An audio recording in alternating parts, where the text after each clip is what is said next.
जय हिंद। कैसे आप सब? आशा करूंगा आप लोग बहुत अच्छे होंगे और अपने में तैयारी मस्त होंगे। आज का वीडियो बहुत इंपॉर्टेंट होने वाला है क्योंकि इससे आपको या तो 5 नंबर या तो 2 नंबर फिक्स है या फिर 1 नंबर आपको 100% पूछे जाने की संभावना है। मैं इसका अगर लिखित गारंटी देता हूँ, अगर चाहे तो मैं दे सकता हूँ। ठीक है, क्या टॉपिक है आज का? टॉपिक में हम लोग माध्यक पढ़ेंगे। पिछले वीडियो में हम लोग क्या किया थे, माध्य का और बहुलक का सारे हिसाबों को, कंसेप्ट को मैंने क्या किया था, क्लियर कर दिया था। आज के टॉपिक में हम लोग क्या पढ़ेंगे, माध्यक। माध्यक का सारे कंसेप्ट में एक दो वीडियो बना के मैं उसका A to Z मैं वर्गीकृत वाले अवर्गीकृत वाले सारे कंसेप्ट को मैं क्लियर कर दूंगा ताकि आप एग्जाम में अच्छे परफॉर्मेंस कर सके। चलिए मेरे साथ, हेडिंग है माध्य। माध्य का इंग्लिश में क्या बोलता है? मीडियन। मीडियन, मीडियन, ठीक है। मीडियन, मीडियन क्या है? केंद्र प्रवृत्ति का वह माप होता है जो किसी आंकड़ों को आरोही या अवरोही क्रम में सजाने पर मध्य यानी बीच वाले मान को माध्यक कहा जाता है। ठीक है, कहने का मतलब कोई भी आंकड़ा ले लेंगे, 2 4 6 8 10 जो भी रहेगा उसको क्या करेंगे हम लोग, एक तरह से क्या, आरोही क्रम मतलब बढ़ते क्रम, अवरोही क्रम मतलब क्या, घटते क्रम में क्या करेंगे, सजाएंगे। सजाने के बाद जो उसका बीच वाला मान होगा वही क्या हो जाएगा, उसका माध्यक हो जाएगा। ठीक है, बहुत ही इंपॉर्टेंट होता है ये। अगर समझ लेते हैं आपका 1 नंबर तो ऑब्जेक्टिव में आएगा ही, लेकिन इसका संबंधित अगर वर्गीकृत वाला पढ़ लेते हैं तो क्या हो जाता है, आपको 2 नंबर नहीं 5 नंबर 100% पूछे जाने की संभावनाएं बन जाती है। ठीक है, चलिए इसे मुख्यतः 2 विधियों से निकाला जाता है। 2 विधि क्या क्या है? एक वर्गीकृत आंकड़ा वाला, एक हो जाएगा अवर्गीकृत आंकड़ा वाला। ठीक है, हम लोग क्या पहले अवर्गीकृत वाले का सारे कंसेप्ट को क्लियर करेंगे, फिर हम लोग आएंगे वर्गीकृत वाले आंकड़े में। ठीक है, अवर्गीकृत आंकड़ों का माध्यक हम लोग देखेंगे। अवर्गीकृत आंकड़ों का माध्यक कैसे लेता है? अवर्गीकृत आंकड़ा किसे कहते हैं? मतलब जो ही परीक्षण होगा उसको जैसे तैसे गांव में जनगणना करने के पूरा उसे उतार लिए, उसी को क्या कहेंगे, अवर्गीकृत आंकड़ा कहेंगे। ठीक है, अब हम लोग क्या जैसे लिखेंगे, किसी उसके बारे में थोड़ा चर्चा कर लेते हैं। किसी भी आंकड़ों को आरोही या अवरोही क्रम में सजाने के बाद कोई भी आंकड़ा ले लेंगे, उसका मैं 2 एग्जांपल आपके सामने दिख भी रहा है, मैं इसका आरोही क्रम में भी दिखाऊंगा, अवरोही क्रम में भी दिखाऊंगा। ठीक है, ताकि आप सही तरीके से समझ जाए, आरोही क्रम में या फिर अवरोही क्रम में सब कुछ समझ में आ जाएगा। ठीक है, चलिए सजाने के बाद यदि आंकड़ों की संख्या, यदि पहले क्या करेंगे, पहला काम क्या रहेगा, आरोही क्रम में या फिर अवरोही क्रम में सजा लेंगे। उसके बाद क्या करना है, यदि आंकड़ों की संख्या विषम हो तो, विषम मतलब क्या, विषम संख्या क्या होता है, 1 3 5 7 9 11 13 15 17 इस टाइप का जो भी आएगा सब क्या हो जाता है, विषम संख्या हो जाता है। ठीक है, उसके बाद क्या करेंगे, सजाने के बाद यदि आंकड़ों विषम संख्या हो तो माध्यक बराबर फॉर्मूला क्या होता है, n+1/2 वहाँ पद होता है, इसका ख्याल रखेगा, वहाँ पद जहाँ n बराबर क्या, पदों की संख्या, n बराबर पदों की संख्या मतलब अगर 4 गो पद है, 5 गो पद है, 10 गो पद है, 15 पद है, कुछ रहेगा। लेकिन अगर सम वाला विषम वाला है तब ये फॉर्मूला का हम लोग उपयोग करेंगे। क्या फॉर्मूला, सही से देख लीजिएगा, n+1/2 वहाँ पद, ये किसके लिए, विषम वाले के लिए, विषम वाले के लिए। ठीक है, आप थोड़ा सा इसको ख्याल में रखिएगा। ठीक है, अगर मान लो कोई पदों की संख्या अगर विषम ना हो तो क्या हो जाएगा, सम होगा। सम होगा तो सम का क्या कंडीशन है, सम का यही कंडीशन है। हम लोग अगले फॉर्मूला पे आते हैं। यदि आंकड़ों की संख्या क्या हो, सम हो, सम में क्या, जैसे 2 4 6 8 10 12 14 16 18 20 इस टाइप का जो भी आएगा उसको क्या कहेंगे, हम लोग सम कहेंगे। ठीक है, तो अगर सम हो तो क्या होगा, माध्यक बराबर फॉर्मूला क्या है, n/2 पद, n/2 वहाँ पद प्लस n/2 प्लस 1 पद बटे 2। ये फॉर्मूला थोड़ा सा लंबा हो जाएगा, लेकिन मैं आपको सारे शॉर्ट ट्रिक और लॉन्ग ट्रिक कैसे बनाऊंगा मैं आपको सारी डिटेल से बताने का प्रयास करूंगा। मेरे साथ जुड़े रहेंगे तो बहुत ही अच्छी वीडियो बनने वाली है। बहुत ही अच्छे वीडियो बनने के साथ साथ आपका एग्जाम में काफी लाभदायक भी साबित हो सकता है। ठीक है, तो यहाँ हो गया।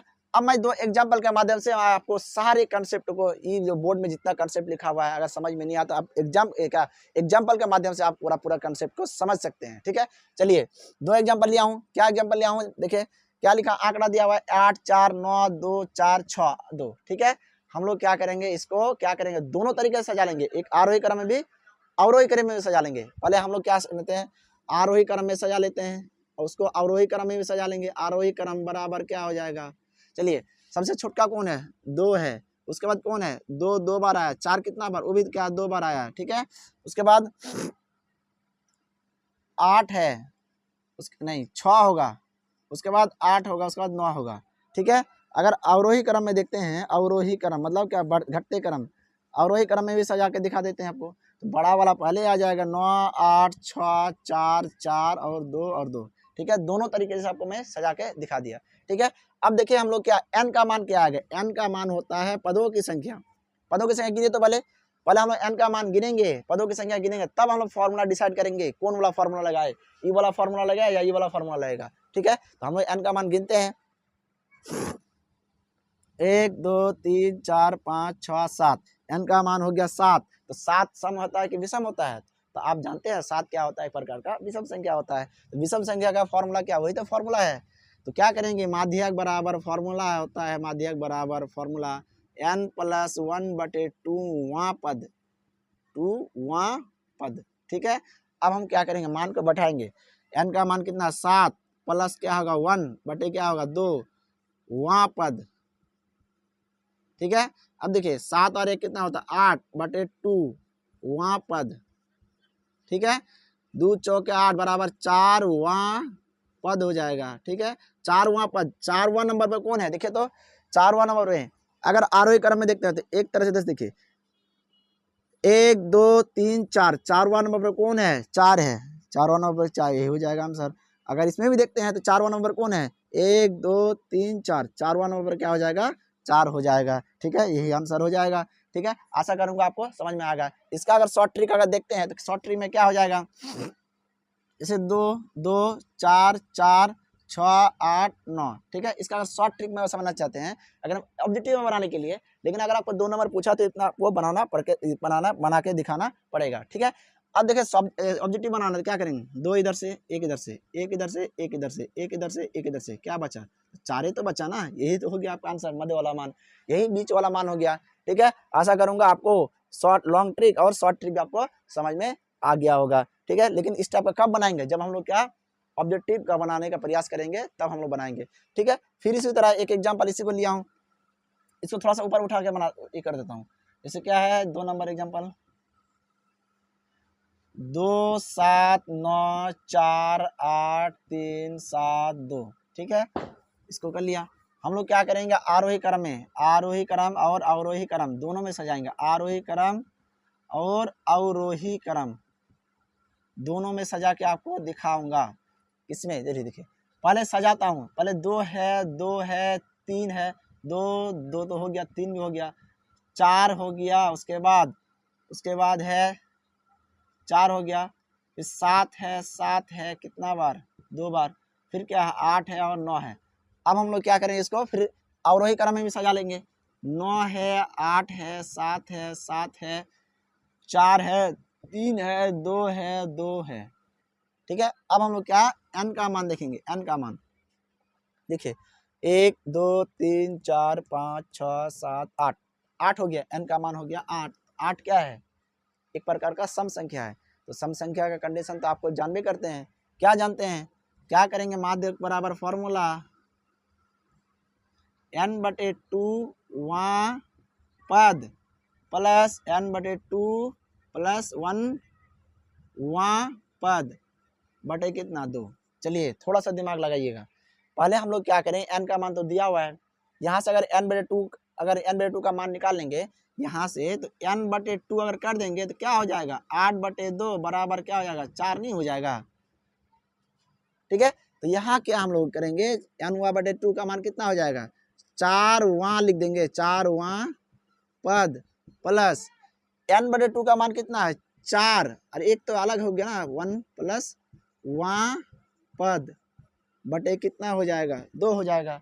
ये आपको मैं बता रहा हूँ लॉन्ग ट्रिक के लिए, मतलब अगर 2 नंबर में पूछा तब, लेकिन अगर मान लो इसका हमको इतना लंबा टाइम नहीं है तो क्या करें, उसका भी चुटकी में बना के मैं आपको दिखाऊंगा।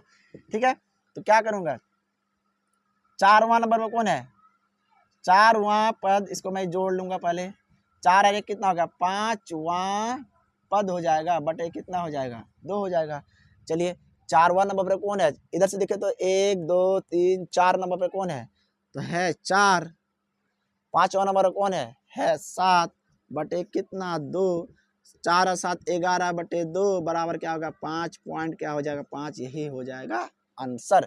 ठीक है, अगर इसमें देखते हैं, इसमें अवरोही क्रम वाला में, अगर अवरोही क्रम में देखे तो 1 2 3 4 नंबर पर कौन है अवरोही क्रम के लिए, ये हो गया आरोही क्रम के लिए, ये हो गया आरोही क्रम के लिए।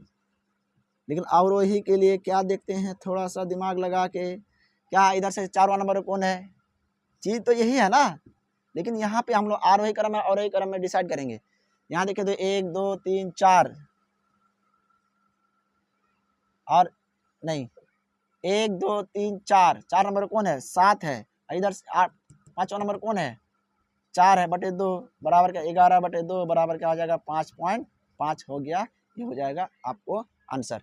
लेकिन ये तो हो गया अगर 2 नंबर के लिए, अगर 2 नंबर बनाना तो इस टाइप का बना के दिखाना पड़ेगा। लेकिन अगर हमको मान लीजिए हमको ऑब्जेक्टिव बनाना है, कैसे बनाएंगे ऑब्जेक्टिव? ऑब्जेक्टिव का शॉर्ट ट्रिक मेरे पास है ना, आइए ना मेरे पास क्या है, पहले ऊपर वाला देखते हैं 2 2 3 4 7 7 8 और 9 ये ना है, ठीक है। इसको हम लोग क्या करेंगे चुटकी में बना के प्रयास करेंगे। चुटकी जैसे यहाँ पे काट के बनाए ना उसी तरह यहाँ भी काटिए, काट दिए, यहाँ भी काट दिए, दोनों तरफ से बराबर काट दिए। जो बीच में क्या बचा 4 बचा प्लस 7 बचा, इसको 2 से भाग लगा दिए, 4 7 11 बटे 2 बराबर क्या हो जाएगा 5.5।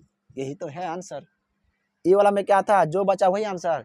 लेकिन इस वाला में क्या होगा सम वाला में दोनों से काटने के बाद जो बीच वाला 2 बचता है उसको जोड़ के 2 से भाग लगा दिए, क्या निकल के आ जाएगा माध्यक का मान निकल के आ जाएगा। आशा करूंगा आपको समझ में आ रहा होगा, ठीक है। अभी मैं अगले वीडियो में कल के वीडियो के लिए मैं कल वीडियो में लाऊंगा वर्गीकृत आंकड़ों का क्या निकालना है, माध्यक निकालना है। लेकिन वर्गीकृत आंकड़ों का माध्यक जब निकालेंगे तो उससे पहले हमको क्या करना पड़ेगा, उसका हम संचयी बारहमात्रा के बारे में पढ़ना पड़ेगा। संचयी बारहमात्रा कैसे होता है, संचयी बारह कितने प्रकार कितना क्या निकालना सीखेंगे हम लोग। अगर संचयी बारहमात्रा तो बारहमात्रा कैसे निकालेंगे, बारहमात्रा दिया संचयी बारहमात्रा कैसे निकालेंगे, ठीक है। आइए मेरे साथ, इसलिए क्योंकि कल अगर मैं अगले वीडियो में अगर बनाऊंगा तो क्या अगले वीडियो में बिना संचयी बारहमात्रा का आप हिसाब नहीं बना सकते हैं, संचयी बारहमात्रा नहीं बना सकते। इसलिए हम लोग क्या करेंगे पहले संचयी बारहमात्रा के बारे में अभी मैं चर्चा करूंगा। जुड़े रहेंगे मेरे साथ। चलिए अभी मैं आपके सामने लेकर आया हूँ संचयी बारहमात्रा। जैसे आप तुरंत आपको पहले बताएगा जो संचयी बारहमात्रा के बारे में चर्चा करेंगे, संचयी बारहमात्रा। इसलिए संचयी बारहमात्रा के बिना आप क्या माध्यक नहीं बना सकते हैं। उसमें क्या होता है माध्यक का एक प्रकार का जान होता है, संचयी बारहमात्रा ही से ही अब माध्यक 100% बनेगा, नहीं तो आप बोलेगा माध्यक कभी भी नहीं बनेगा। मैं इतना चैलेंज कर देता हूँ। क्या क्या लिखा हुआ संचयी बारहमात्रा के बारे में, संचयी बारहमात्रा जब भी निकालेंगे क्या होता है एक प्रकार का आरोही क्रम में या फिर अवरोही क्रम में आएगा। अगर आपको कोई आंकड़ा में क्या संचयी बारहमात्रा दिया रहेगा, हम लोग जब देखेंगे आंकड़ा किस प्रकार का है तो आरोही क्रम में है, तो आरोही क्रम में रहेगा या फिर अवरोही क्रम में, दोनों में रहेगा। अगर जैसे तैसे दिया रहा तो एक प्रकार क्या संचयी बारहमात्रा नहीं होता, एक प्रकार का बारहमात्रा होता है, ठीक है। चलिए मैं उसी को क्या करूंगा आज डिस्कस करूंगा। संचयी बारहमात्रा इंग्लिश में क्या बोलता है cumulative frequency, cumulative frequency short में उसको क्या बोलता है CF, ठीक है। लिखा हुआ है किसी बारहमात्रा बंटन सारणी में बारहमात्राओं के योग को लिखना, बारहमात्राओं के योग को ठीक तो था, योग को संचयी बारहमात्रा कहते हैं। मतलब कहने का मतलब कोई बारहमात्रा होगा उसको क्या करेंगे सबको जोड़ेंगे, जोड़ने के बाद क्या प्राप्त होगा, जो भी प्राप्त होगा उसको क्या कहेंगे हम लोग संचयी बारहमात्रा कहेंगे। अब कैसे रहेगा किस तरह से रहेगा मैं आपको बता देता हूँ, ठीक है। इसे CF से सूचित किया जाता है। CF मतलब का कुमुलेटिव फ्रीक्वेंसी। यह हमेशा आरोही क्रम या अवरोही क्रम में होता है। आपको आरोही क्रम या अवरोही क्रम से आपको पता लग जाना चाहिए। इसलिए एग्जाम क्या बोले जब किताब वाला हिसाब बनाइएगा उसमें क्या वहाँ पे स्पेशल लिखा हुआ नहीं रहता जो संचयी बारहमात्रा है, यहाँ आपको क्या करना पड़ेगा वहाँ पे लिखा के हिसाब से, मतलब बारहमात्रा जो दिया रहेगा तो आपको देख के ही पता लगना चाहिए जो किस टाइप का दिया हुआ है, ठीक है। मैं 2 एग्जाम्पल लिया हूँ, आपको सही तरीके से समझाने का प्रयास करूंगा। क्या दिया हुआ है वर्ग अंतराल दिया 0 से 5, 5 से 10, 10 से 15, 15 से 20, 20 से 25, 25 से हो जाए 30। उसका बारहमात्रा दिया हुआ है F, इसको बोलते हैं F 3 7 2 4 6 3, ठीक है। इसका हम लोग क्या निकालेंगे संचयी बारहमात्रा निकालेंगे। पहले संचयी बारहमात्रा निकालेंगे, उसके बाद हम लोग अगले वीडियो में हम लोग क्या करेंगे उसके बारे में पूरा डिटेल से जानकारी लेंगे, माध्यक के वर्गीकृत वाला कैसे निकाला जाता है, ठीक है। जब भी हम लोग संचयी बारहमात्रा निकालेंगे किसी भी बारहमात्रा का, पहले वाला जैसा का तैसे उसको उतार दिए। अब क्या करना है इसके ऊपर में जितना भी चीज है सबको जोड़ देना है। अगला वर्ग में क्या आएंगे 7 है ना, 7 को पकड़िए, ऊपर में क्या है 7 और 3 कितना हो गया, 7 और 3 हो जाएगा 10, नहीं समझे 7 और 3 10। पहले वाला जैसे कहता है ऐसा, दूसरा वाला में क्या इसको ऊपर जोड़ना है, तीसरा वाला में क्या आएगा फिर इसको जोड़िए 2 7 9 9 3 12 12 हो जाएगा, ऐसे भी बोल सकते हैं। इधर जोड़ के इतना है ना 10 और 2 कितना हो जाएगा 12, ठीक है। जोड़िए 4 2 6 6 7 13 13 3 कितना 16 हो जाता है, ठीक है। ऐसे भी कर सकते हैं, यहाँ जोड़ के बैठा होता है 12 और 4 कितना हो जाएगा 16, 12 और 4 16 हो गया, ठीक है। अब देखिए फिर 6 4 10 10 2 12 12 7 19 19 3 कितना होता है 22, ऐसे भी सोचते हैं 16 और 6 कितना हो जाएगा 22 हो जाएगा, ठीक है, जैसे आपको सुविधा लगे वैसे आप बना सकते हैं। ठीक है, उसी तरह हम लोग 3 6 9, 9 4 13, 13 2 15, 15 7, 15 7 22, 22 3 क्या हो जाएगा 25, यहाँ 22 7 3 कितना हो जाएगा, यहाँ हो जाएगा 25 हो जाएगा। यही हो जाएगा आपका क्युमुलेटिव फ्रीक्वेंसी, या फिर बोले सकते हैं हिंदी में इसको संचयी बारंबारता। ठीक है, कहने का मतलब इस एग्जाम्पल में क्या दिया हुआ था, इस एग्जाम्पल में क्या बारंबारता दिया होता, हम लोग क्या निकाल लिए, संचयी बारंबारता आराम से निकाल लिए। कैसे, जोड़ के, पहले वाला जैसे कर दिए, उसके बाद इसको जोड़े, ऊपर से सबको जोड़े, फिर इसके सामने वाला का सबको ऊपर जोड़ दिए, जोड़ जोड़ के हम लोग क्या बैठा दिए, इसको सही तरीके से बैठा दिए। ठीक है, आशा करूंगा आपको समझ में आ गया होगा। अगर मान लीजिए दूसरा एग्जाम्पल में क्या दिया, अगर आपको क्या दिया हुआ बारंबारता ना दिया के क्या बोलेगा, संचयी बारंबारता दिया रहेगा, संचयी बारंबारता दिया रहेगा तो उसको क्या, उसका भी उपाय है, हम लोग क्या करेंगे, उसको भी बनाएंगे। तो सेम दिया हुआ है, खाली यहाँ पे क्या दिया, CF। और एक चीज थोड़ा सा गौर कीजिएगा, यहाँ 3 है, 7 है, 2 है, छोटा बड़ा मेरा मिक्स टाइप से रहता था, लेकिन यहाँ पे क्या देखे, 3 10 12 16 22 25, मतलब एक प्रकार का क्या है, आरोही क्रम में है। तो आरोही क्रम में है तो आपको समझ जाना होगा कि हमारा हिसाब क्या सही तरीके से बन जाएगा। लेकिन अगर आप बोलिएगा इस टाइप का हिसाब दिया रहेगा, यहाँ और कुछ लिखा रहेगा, आप डायरेक्ट इसको बारंबारता मानेगा तो हिसाब 100% गलत हो जाएगा। इसलिए यहाँ भी देखिए, जो यहाँ है सेम हुई है, 3 10 12 16 22 25, तो ये क्या तुम्हारा एक प्रकार का संचयी बारंबारता दिया हुआ है, हमको निकालना है बारंबारता। तो बारंबारता निकालने का तरीका एक ही है, शुरू वाला जैसा का तैसा कर दिए। ठीक है, दूसरा वाला में क्या करेंगे, जस्ट ऊपर वाला से क्या करना है, घटाना है। यहाँ पे क्या सबको जोड़ रहे थे, लेकिन यहाँ जब करेंगे तो जस्ट ऊपर में, तो 10 में 3 जाएगा 7, फिर क्या करेंगे, इसका जब निकालेंगे तो 12 में 10 जाएगा, कितना हो जाएगा, 12 में 10 जाएगा 2, पूरा को घटाना नहीं है, जस्ट ऊपर वाला से घटाना है। 16 में 12 घटेगा 4, इसका 22 में 6 घटेगा, 22 में 16 घटेगा 6, 25 में 22 घटेगा, कितना हो जाएगा 3। नहीं समझे, पहला वाला जैसा कहता है ऐसा। उसके बाद इसका जब निकालना है, इसका जस्ट घटाना है, जस्ट घटाना है, जस्ट घटाना है, जस्ट घटाना है, जस्ट ऊपर वाले से घटा देना है। क्या निकल के आ गया, क्या निकल के आ गया, बारंबारता निकल के आ गया। ठीक है, देखिए ये वाला जैसे मिक्स टाइप से रहता था, आरोही क्रम अवरोही क्रम में कोई नियम का पालन नहीं कर रहा था, लेकिन यहाँ देखिए आरोही क्रम मतलब बढ़ते क्रम में ही रहा है, बढ़ते क्रम में ही रहा है, बढ़ते क्रम में रहा है तो आपको पता है ना, बढ़ते क्रम में रहा है तो मतलब संचयी बारंबारता दिया हुआ है। अवरोही क्रम में रहेगा तो भी क्या बोल सकते हैं आप, संचयी बारंबारता दिया हुआ रहेगा। ठीक है, इसलिए अब आपको एग्जाम में कैसे पूछ सकते हैं, एग्जाम में अगर बोलेगा कोई वर्ग अंतराल दे देगा तो बोले 0 से 5 का बीच का संचयी बारंबारता, ये संचयी बारंबारता, तो संचयी बारंबारता जब निकालेंगे बारंबारता को जोड़ देंगे, उसके ऊपर में जितना रहेगा जोड़ देंगे, इससे क्या निकल जाएगा, संचयी बारंबारता निकल के आ जाएगा। आशा करूंगा आपको समझ में आ गया होगा। मैं अगले वीडियो में इसका वर्गीकृत आंकड़ों का कैसे बारंबारता निकाला जाता है इसी के माध्यम से हम लोग पढ़ेंगे। अगर नहीं समझ में आया तो क्या आप दोबारा प्ले करके देख सकते हैं। इसलिए इसी से जुड़ा हुआ है वर्गीकृत माध्य वाला, वर्गीकृत आंकड़ों का माध्य हम लोग उसी से जुड़ा हुआ रहेगा। ठीक है, धन्यवाद। और कैसा लगा रहा वीडियो, मैं एक सीरीज चलाने वाला हूँ बहुत जल्द, जिससे आपको 5 नंबरिया क्वेश्चन होता है ना, 4 को पूछा जाता है, तो पंचों के 20 नंबर का मैं डेली क्या करूँगा, आपका डेली प्रत्येक दिन आके लाइव सेशन से जुड़ के या फिर रिकॉर्डेड हो, जैसा भी मैं आपके साथ साझा करूँगा, ताकि आप बेहतर से बेहतर तैयारी करके जाएंगे और एग्जाम में 100 से 100 में 100 नंबर उठाने का प्रयास करेंगे। धन्यवाद, जय हिंद।